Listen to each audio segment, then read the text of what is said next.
Hello everyone, good morning, welcome back to my another vlog. তো আজকের দিনটা শুরু হয়েছিল প্রথমে ব্রাশ করে। আজকের দিনটা সকাল থেকে একটু অন্ধকার অন্ধকার ছিল, কিন্তু আজকে তেমন বৃষ্টি হয়নি। তো সকালবেলা আজকে সবাই টিফিনে এই যে ডাল ভিজিয়ে রেখেছিল রাত্রিবেলা, তো ওটা বেটে এখানে একটু পেঁয়াজি বানিয়েছিলাম। আমাদের বাড়িতে একটু সবাই তেলে ভাজা খেতে বেশি পছন্দ করে, বিশেষ করে বাবা। তারপরে এখানে আমি দুপুরে রান্নার জোগাড় করে নিয়েছিলাম একটু বেলার দিকে। এখানে মাছে নুন হলুদ মাখিয়ে রেখে দিয়েছিলাম, আর একদিকে মাছের ঝোলে ওটা ভাজতে তুলে দিয়েছিলাম।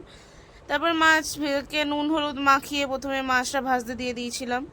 আর হচ্ছে তোমরা কে কে মাছ, কাটা মাছ চিনতে পারো আমাকে জানিও, কারণ আমি তো চিনতে পারি না।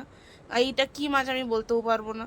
তারপরে এখানে মাছ টাছ ভেজে আমি প্রথমে মাছের ঝোলটা করার জন্য মশলা করে নিয়েছি। এই যে দেখো মাছ ভাজা রাখা আছে, বড়িও ভেজে নিয়েছিলাম, আর একটু উপরে ধনেপাতা দিয়ে দিয়েছিলাম, খুব সুন্দর খেতে হয়েছিল।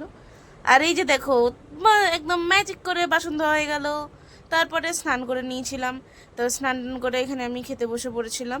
তো খাওয়া দাওয়া করার পরে আজকে আমি একটু আইসক্রিম খেয়েছিলাম, হি হি। আইসক্রিম খেতে তোমরা কে কে পছন্দ করো আমাকে জানিও। তারপরে এখানে রাত্রেবেলা একটু আলু সিদ্ধ হয়েছিল, আর এখানে বড়া হয়েছিল। তো সবাই যে খেতে বলতে ইচ্ছা হয়েছিল, আর মা বলছিল করতে, তো ওই জন্য করেছি। তো এখানে এগুলো ভেজে নিচ্ছিলাম। তো আজকের মতো এতটাই। ভিডিওটা ভালো লাগলে লাইক কমেন্ট শেয়ার করে দিও, আর আমার চ্যানেলটাকে সাবস্ক্রাইব করে দিও। টাটা, দেখা হচ্ছে নেক্সট ব্লগে।